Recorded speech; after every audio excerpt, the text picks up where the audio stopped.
Hello, everybody. Everett Raymond 360 Live on this Sunday. Very special live. Hello, everybody in London. Yes, London. Hello. Sorry, a little bit late today. Hello, Leo in Toronto. All our loyal fans. So, special guest, a quick live today. I know we're a little bit late, but I'm actually in Long Island, Huntington, Long Island, at the Capitol Theater tonight with Phil. Hello, Gil. How are you? I hope you can hear me. At the Paramount Theater. I don't know if there are any seats left, but check if you want to see Phil Rosenthal, and he has a book out. It's a Somebody Feed Phil book, a companion to his hit show on Netflix, which is going into season 6 just got released. Anyway, so let me see if I can wake him up. And hold on, Phil. Hold on. Here, wait, and there.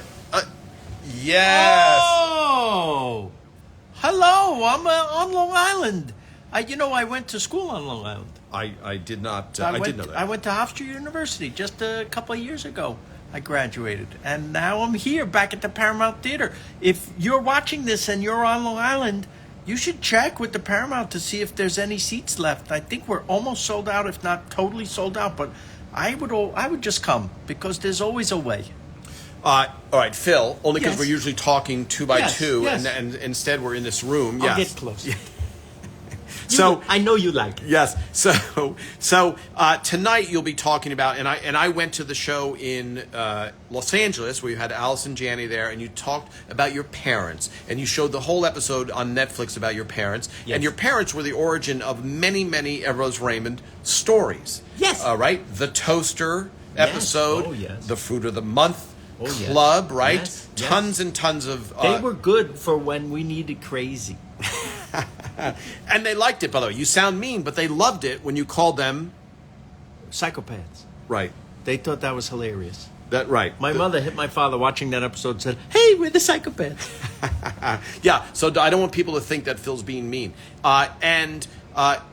So tonight, what you do is you come out and you're selling out all over the country, like 1,200 seat theaters all over the country to promote your book, which I'm going to say, I have the book. I love the book.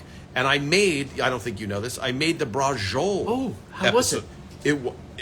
It's phenomenal. It turns out well. Oh, my goodness. However, it's not a rolled brajol, which we had Right. on a show called Right. Everett Raymond. And so perhaps we can talk about that the next time you come back. Yes. About that brajol episode. But it's basically every great episode, every great recipe that you could include in a book. In Somebody Feed Phil the book. Somebody feed Phil the book. Yes, it's 60 of the most requested recipes from Somebody Feed Phil. Yeah. I think it's the best cookbook ever made because it's the best chefs from around the world. It has nothing to do with me because I can't cook anything. I think my recipe for peanut butter and jelly is in the book, and chocolate egg cream.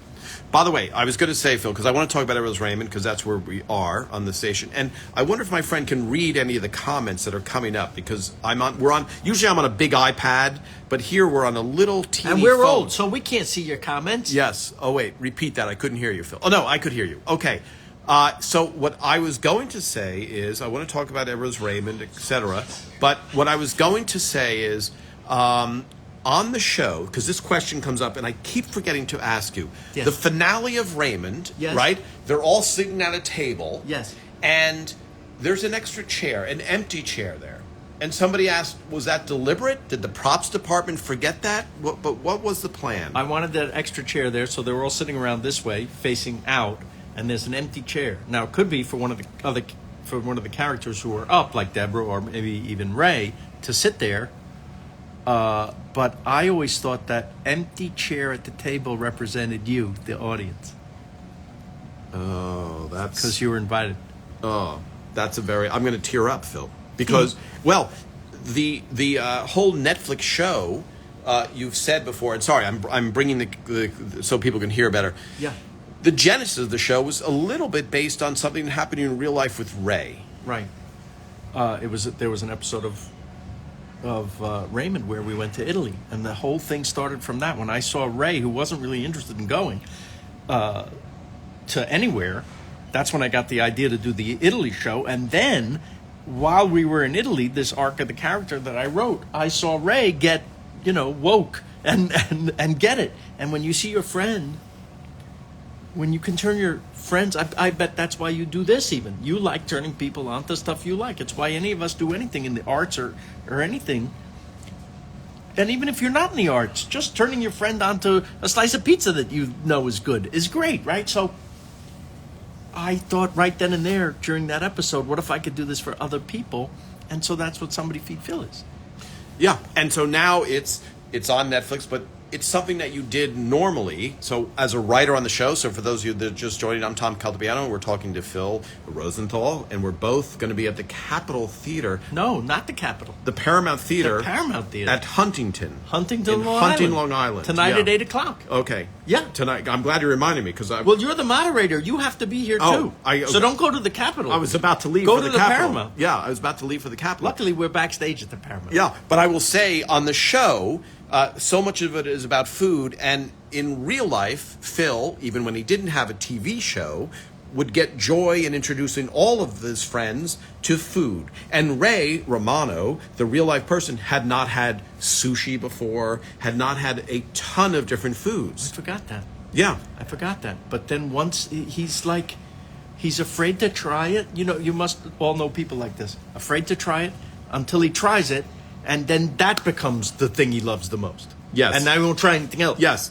So I found sushi. We don't need to go anywhere, but this is the best. Yes. And so and so what Ray will do is which is very funny, which is he'll be selling you on this world's greatest thing, and you go, I know, Ray, because I introduced you to it. Yes. And then we went every single week for all 9 years and beyond, every single week to this one sushi bar. It happened to be fantastic. It was called, for those of you who live out in L.A., I wonder if you knew the legend Nozawa in Studio City. We went there was it Fridays? I think it was Friday. No, it was the day of the you moved the table read of a hit TV show earlier so you could go to lunch at this sushi place. Pretty good. Yeah. But for those of you, in all seriousness though, if you guys know Sugarfish in New York area, we're not talking to Croatia right now. We're talking more U.S. Sugarfish is what came out of Nozawa, and that's where Ray was introduced. All right. Are there any questions? I wonder if, let me see. I want to know if your mom was a good cook. Was your mom a good cook, Philip? Okay, next question. I love my mom. My mom is one of the best people in the world. She worked hard. She had a job. My dad had a job. They had 2 screaming monkeys at home, me and my brother. And when she came home, she didn't have time, and we didn't have a lot of money to spend on what I would call delicious food. It just wasn't a priority. So the answer is no. I'd like to know if you enjoyed sharing any foods with Monica for the first time. Were there any that she really liked? The question is, do I enjoy sharing foods with Monica like that the first time she had stuff? When I met her, she was a vegetarian. And 3 months into meeting her, we went to Europe together. I got a very cheap flight to Europe, even a courier flight.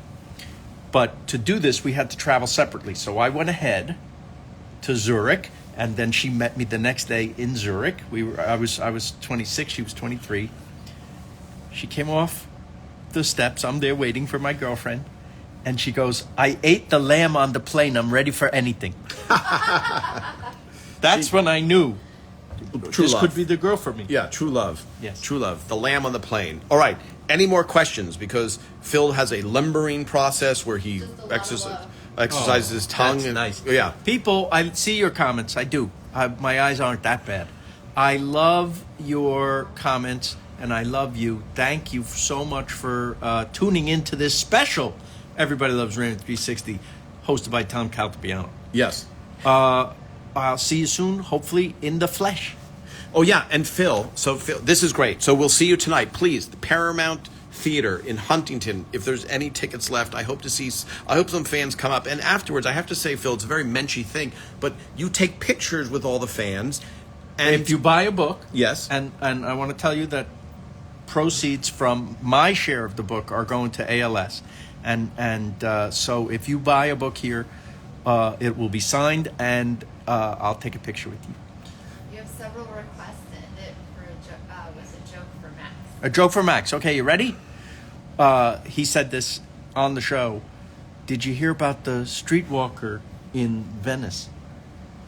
She drowned. You're killing here, Phil. And Max would have loved. There you go, ladies and gentlemen. Phil Rosenthal. See him tonight, and there's more dates coming up on the tour. Thank you for joining me, Phil. I'll sign off to the fans, but wave goodbye so I can. Yeah, but there's more dates coming up in Boston, or did you sell out in Boston? Boston, Atlanta, Charlotte, Charleston, New Orleans. More. There's more. Yeah, and just so people know, because I had friends of mine contacted me, and they said, hey, I want to go to his book signing. And I said, oh, well, it's a whole theater show. And what happens is you show a highlight reel, you come out, there's a Q&A, always big laughs, there's a little bit of exchange with the host, but it's a really fun evening. And then... I hope. Yeah, but then when I will say in Los Angeles, where Allison Janney was, yeah. you took pictures for an hour with everybody and had books. I mean, it was... I'm the luckiest guy in the world. Why wouldn't I do that? Yeah, it's a nice thing. All right.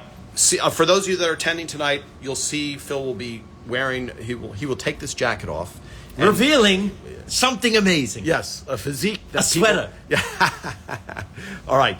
No, I think no more final questions. Thank you, Phil, for that joke. We'll see you guys. I'll see you guys next week, and we'll post some pictures from the show. Thank you for watching. Don't forget, watch Somebody Feed Phil. Watch it as many times. Right, you binge watch it is a good thing. They want you to binge. I don't know why, but if you want to just turn it on tonight from the Philadelphia episode, the beginning of season 6, and let it play, that helps. All right. Awesome. All right. Thank you very much, everybody.